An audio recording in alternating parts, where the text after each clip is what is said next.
Unity Matters.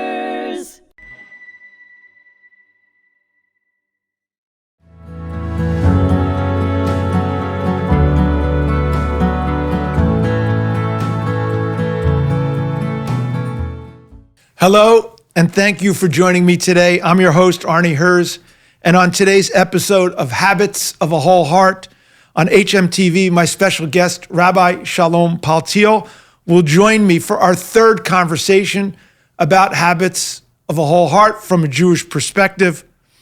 Rabbi Paltiel, thank you for participating now in a third session, and it's been a very, very rich two prior sessions. In session one, we primarily focused on the concept of a whole heart and what godliness is really about from a philosophical reality perspective. And then we focused our session two on the nature of habits and how that is related to mitzvahs and how having habitual orientation really helps generate a whole heart. And we talked about the difference of freedom and liberation and how Judaism, as with the book Habits of a Whole Heart, and this podcast is really about liberating people to allow them to liberate their essential godly self and their highest essence into this world.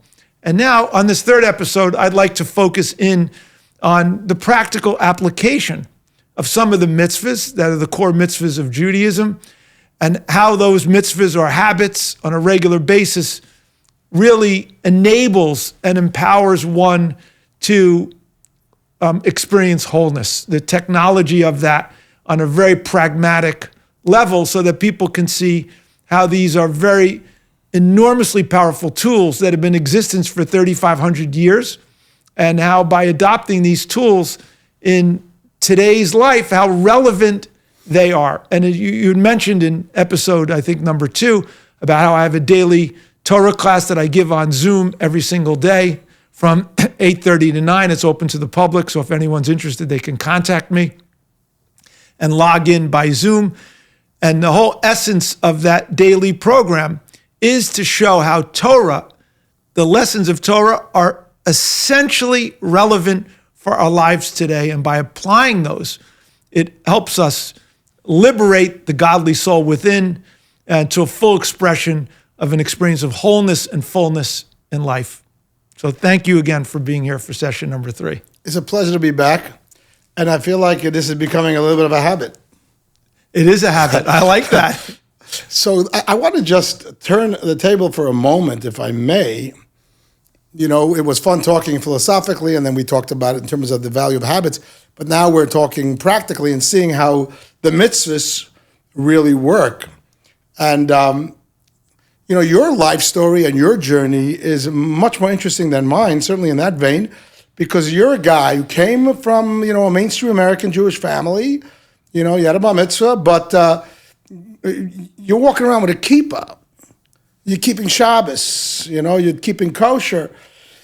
I think it would be interesting to hear your perspective. You know, why, I hope this is okay that I'm asking you the question, but why did you do that? You know, why would you change your habits? You're a successful attorney. You're involved with sports personalities. You're involved with advocacy. You're involved with Israel. You're involved with AJC, all the different things that you do, the different hats that you wear. Life is good for you. Why did you turn around, I'm going to use the word, and put on this straitjacket and say, well, Shabbat, I'm offline for 25 hours, you know, et cetera, other things in life. I'm walking around with a kippah at a time when that, in a way, puts a target on my back. Like, how is that liberating? You know, share from your own perspective how these practical habits actually worked out for you. That's the, you know, I'm a lawyer, as you know, and the lawyers are the ones that ask the questions. So, but thank you, Rabbi, for those questions. And since you're my rabbi, I have to listen to you and follow your lead. Yeah, it's been quite an extraordinary journey. And for my listeners, probably don't know, I did grow up in a pretty typical Long Island Jewish family, had my bar mitzvah. After my bar mitzvah, there was no Hebrew school. Didn't really have a meaningful connection to Judaism. It was very superficial. And when I was 20 years old, I had congestive heart failure playing a basketball game at the University of Michigan. And that close brush with death really made me think about and realize what was really important in life. And I started really thinking about the core issues of what really mattered. And I searched for answers, and I didn't find any answers in Judaism. I ended up learning about yoga and meditation, and ended up, after graduating from college, traveled around the world and ended up in India in an ashram, and ended up staying 2 years. Over a 4-year period of time, I went back and forth, and then I pursued yoga and meditation for over 20 years. It was only towards that end of that period of time that I became reacquainted with Judaism and started learning about Judaism from a much deeper perspective. And I realized that Judaism had a whole meditation and philosophical perspective similar to Eastern philosophy, and I found it fascinating. And over time, I realized that the essential teachings of Judaism, and Hasidus in particular, was very, very relevant for my life. And I think that, going back to your question of how do I end up with taking on Shabbat and kosher and tzedakah, carrying out a lot of the core mitzvahs of Judaism, is that even though I had a very successful legal career and a career also as a mediator and a family, I had a very full life. But I came to realize that I didn't have a whole life. My life was full, overfull, and all the indicia of success. And I had a lot of happiness, wonderful kids, wonderful family, but something was missing. And goes back to what we were talking about in the last episode. The essential me was not liberated. And I realized that in modern society, life is just constantly consuming our attention. There's a lot of client problems, a lot of global problems, a lot of negativity, a lot of stuff that leaves us feeling fearful, contracted, worried, angry. And there's a lot of stuff to feel fearful and angry about. We see how Israel's treated unfairly on the world stage. We see crazy anti-Semitism against innocent college kids. So I'm not pretending that the world is perfect, and clients have real problems and real challenges. What I realize is if you're consumed by that all the time, you lose the higher perspective. And so I find that these core practices, and we can get into that in a second, have really allowed me to tap into the broader self and the higher self and integrate that into my life. I'll pause there for a second because I know I just said a lot. But that's extraordinary. That's extraordinary. I'm curious, and we want to get back to talking about the habit of Shabbos. I feel like I sort of took the role of interviewer here, but we're friends, so we can go back and forth. How would you say Judaism is different than what you were doing in the Far East, even though it's so similar in the sense that you found that Judaism has this whole spiritual system and it's so multi-layered and so wonderful, so personal and relevant, and at the same time, so what's the difference? Is there something that's different, distinctly different, that you found in Judaism versus the Eastern systems? I think that there's a lot of similarity between the two. I think that my understanding of the Eastern system was more focused on my spiritual upliftment, of my ability to go into deep meditative states, to perceive a deeper oneness within the universe, mystical experiences, and to understand the reality of my godly soul. I find that the practices and the orientation of Judaism gives equal weight, as you were saying in the last episode, to the the me self, the fact that I have desires and needs and the human self and fending in this world, that Judaism integrates those two in beautifully. So, for example, in Shabbat, it's not just going off into a 25-hour meditation. It starts with a Shabbat meal. I'm feeding my animal soul with a wonderful food, wonderful meal with wine. I'm engaging that physicality, but I'm directing it to a higher purpose. I'm not denying it. I'm actually giving the animal soul what it really wants and needs so it could be happy, and focus that into higher purposes. And one of the core understandings in Judaism is about the chariot. The chariot where we're yoking, we connect our animal soul to our godly soul, and we let our godly soul be the intelligent driver of our life with the guidance, but the animal soul powers us through. And yoga, which is what I studied, yoga means yoke. This is a very similar concept. But I've found that for me, the languaging of Judaism, the practicing of Judaism, integrated the two in a wonderful way. But I also think that yoga also does that, as do a true spiritual path, which we call religion. Religion means binding back to one, binding back to this ultimate oneness. And that's also what I love about Judaism. There is no one right path. Judaism says that for non-Jewish people, their paths are legitimate paths as long as it is about oneness, as long as it's about affirming the greater oneness. So whether you're Buddhist or Hindu or you're whatever path you're following, as long as you understand there's a deeper oneness between you and the rest of humanity and between you and God, and it's all same expression, it's beautiful. So I don't reject anything. I just see how Judaism has been enormously rich for me and really speaks to my soul. Yes. Okay. As a rabbi, I'm not going to disagree with what you're saying, because Judaism does not believe that you have to be Jewish.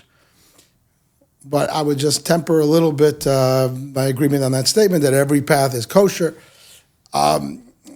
It's important from Jewish perspective, to recognize there's a God who's aware. It's not just reality. We don't believe we're not worshiping the universe. We're worshiping God.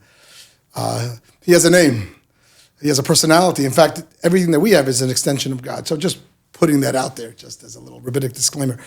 I just want to jump in and say, I agree with you, and that's why I was careful in my last word, is in that a religion that recognizes the oneness. In other words, that what we were talking about beforehand, that there's two realities, that I'm aware of me, but I'm also aware that there's this one energy in this entire universe, which manifests through everything. So a religion that creates duality, a religion that creates separation, a religion that doesn't recognize this core concept misses something. So that's the essence of monotheistic or a non-dualistic system, where it understands and unifies something for a greater path. And I think a lot of the religions that seem to be worshiping other gods actually, on the deeper understanding, when it's understood in a deeper level, understand the unifying nature of it all. But that's what we're really aiming for, is to understand this unification. Yes. Let's go back to Shabbos, if Yes. I may. So, I'm playing devil's advocate. I believe in Shabbos. I think it's wonderful. I wouldn't have a job if not for Shabbos. But just to ask you, coming from your perspective, from the real world, from the secular world, and then you embrace Shabbos, even as you're on the fast track to success with your career and everything else, I'm going to ask you two sides to that question. How have you seen that it helped you in real life? I'm not talking about God, how it made you more spiritual. I get that. But how did it help you in your real life, if it did? And B, how did it not take away? You have a lot of clients that aren't Jewish and are high, powerful clients, and suddenly you're offline for 25 hours every single week, and then you have Pesach and 50 hours. So A, how did it help? And B, was it not a distraction or a detraction in other ways? So I'll say that for many, many years, when I started thinking about the concept of Shabbos, probably for 15 years, I could not imagine. Every time you brought up the subject, I said, I cannot possibly imagine my life with Shabbat. It's just not going to work. It's just not going to work. Kids' activities are on Saturday, and I have too much going on. I have too many clients. There's just no way I could take the time off. I could not conceive of life being disconnected for 25 hours. After Shabbat, I cannot believe how I lived my life before Shabbat. I can't imagine my life now without Shabbat. Going into a 25-hour no cell zone, a 25-hour no working zone, frees up my mind and my energy and my soul in ways I could not imagine. It's very difficult to explain unless you experience it. I used to do meditation retreats, and I could see when I would do a meditation retreat how much more rejuvenated I would be. To be able to do a meditation retreat every single week and take that time gives me so much more energy, inspiration, awareness, self-confidence. It's operating on a completely different level. I've just been reading a book again. As you mentioned, I represent a number of athletes and former athletes and broadcasters in the sports world about how the former coach or the coach of the San Antonio Spurs, Greg Popovich, how he started resting his star players and how controversial that was. And he understood the importance of rest for greater performance. And now everyone's doing it. He paid $250,000 in fines, but he understood that they couldn't just be machines. They needed to rest and how this was important. So likewise, Shabbat has totally given me access to my higher self in a profound way on a weekly basis. And then on a daily basis in a smaller dose. And so it's enhanced me. And I'm more creative as a lawyer, more relaxed, I'm a better listener, helped all those skills. I was very afraid of you talk about losing. I became Shomer Shabbat in the middle of a very high profile arbitration with a very prominent sports broadcaster who was my client. And we, as fate would have it, 3 weeks after I became Shomer Shabbat, we found out there was going to be a hearing on a Friday afternoon in the winter or Friday morning in the winter. And I had to decide, am I going to push this off in terms of my Shomer Shabbat, wait a few more weeks? What am I going to do? So I mentioned to the judge to the arbitrator, that I had a hard stop at 3 o'clock. I needed to get home in time for Shabbat. And I forgot how my client found out about it. It was in one of the emails, and my client called me up and said, I really liked you before, but now I love you. He said, I am a God-fearing Christian. My faith means everything to me. The fact that you're able to set a boundary and you're true to your faith and you're a man of faith, I have the utmost confidence in you. And we ended up having a very successful arbitration. We have a wonderful relationship. So I started realizing it's not going to detract from anything. The other thing is, a few weeks after that, I was set to go on a trip to Germany, an advocacy trip, as part of my AJC work. And I had booked my flights and everything. And we were going to be meeting with the German chancellor and all the leaders of German government. And I had all my flights on Shabbat. And I decided, okay, I'm committed here. So I'm going to change all my flights. It's going to cost me a little bit extra, but wasn't a big deal. But now what am I going to do? I'm in Hamburg, Germany, and I have nowhere to go on Shabbat. So I reached out to you. Of course, you connected me with the Chabad rabbi in Hamburg. And we ended up talking, and I ended up going to his house for Shabbat. And it was absolutely amazing. He knew all the people I was meeting with. So not only did I have a wonderful Shabbat, when I showed up at my meetings, and we probably had 20 meetings, I said, regards from Rabbi Bezritsky. And they would say, how do you know Rabbi Bezritsky? And all of a sudden I had so much more credibility and connection, all because I had connected with the chief rabbi of Hamburg, Germany. It was a fascinating thing. And I started seeing that this is not going to hold me back. This is going to propel me forward. The following weekend, I was supposed to fly home from Berlin, and I ended up postponing that from Saturday to Sunday. And as it turns out, totally unbeknownst to me, my daughter, who was studying in Tel Aviv at the time, junior year abroad, ended up having travels in Europe. And it turns out that weekend she was in Berlin with her friends. Wow. And so I ended up able to spend a weekend with her and her friends. And we went to the Jewish Museum in Berlin, in the Holocaust Museum in Berlin, that we wouldn't have otherwise done. It ended up being very, very meaningful. We were able to have a Shabbat meal with my daughter and her friends, both on Friday night and on Saturday, that we would have never had, and created this incredible connection that wouldn't have been present otherwise. It's amazing. It's amazing.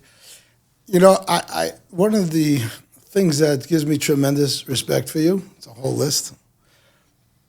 You know, my job is to try to encourage Jews to grow spiritually, and the non-Jews to come to me to grow spiritually in their own way. And I realize the benefit of Shabbat. I experience it myself. I mean, in our world of technology and information, we're constantly on. We become part of the food chain. And the idea of powering down, you know, people say, does God really care if I switch a light switch? How does that work? But if you think about it, it's so much more work. Technology is the mental work. The human being is primarily a mind. Today, the world goes round not so much by plowing the field with your hands, but by typing into your keyboard, using your intelligence, and that's work. And for powering down and being you. And I see the benefits of it. I see the benefit of it for everybody, but it's hard to take people to that next level. People are coming around for years and years, but to really make a move and talk about the value of habits, you're somebody who, this is, I think, a big part of your personality. You make a commitment. You probably run your life that way, your professional life and otherwise. This is how we're going to do this. And now there's a system, and there aren't exceptions. And that's extraordinary, and kudos to that. And that's, I think, an important lesson and what your podcast is, habits of a whole heart. You want to have a whole heart? Get into the habit of that behavior. Don't just try magically every once in a while to feel good or to feel whole. Act whole every time, and then you'll be whole. Yeah, thank you for that awareness. And I was thinking about this the other day. I hadn't shared this with you, but I was invited to a major boxing match in Las Vegas, where I would, by a prominent broadcaster, where I'd be sitting, you know, in the front row, close to the front row with a bunch of celebrities. And I couldn't do it because it was on a Saturday. And so I turned it down.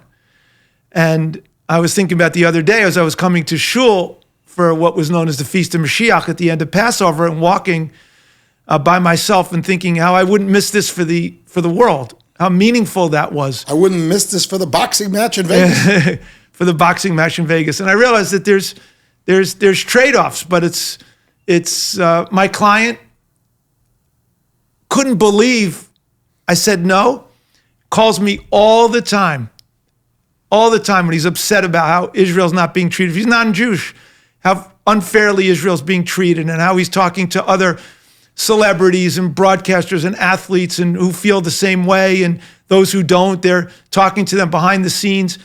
And as a result, I'm able to have a much bigger impact, because what I'm interested in doing is having an impact in the world. And that impact is to bring light, to bring unity, to bring holiness into this world. And I'm able to do this in a better way because of that Shabbat commitment than if I'd gone to the boxing match. And so I find it, again, it goes back to what you think you're losing, you're actually gaining in a bigger perspective. Indeed. It's all part of God's plan. And when we live up to it, it makes us better. You know, we talked the last segment about freedom versus liberation, and how freedom is just a search for pleasure, and liberation means to find myself. And you mentioned in this episode the term, I had a full life versus a whole life. And I think those two terms can go together. People are looking to fill themselves up. They want food, they want money, they want recognition, they want fun, they want thrills. I don't know. I'm looking to become full. And that's what freedom might bring me. But when I have liberty, which means I find my soul, I'm real. God knows my name. I have a purpose. I just need to make a difference in the best way that I can. Suddenly, I need less fullness and I need more wholesomeness or wholeness.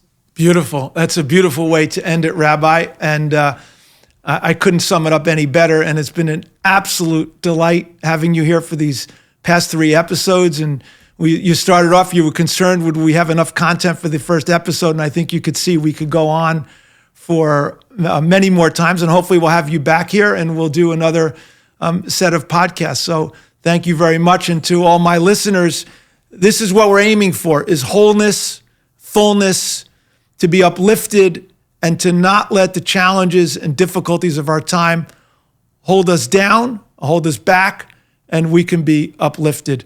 And so thank you for tuning into this episode of Habits of a Whole Heart on HMTV. I appreciate my guest, Rabbi Shalom Paltiel, for sharing his wonderful and brilliant insights. Be sure to subscribe, share, and stay connected for many more engaging conversations. Until next time, take care and be well. Thank you.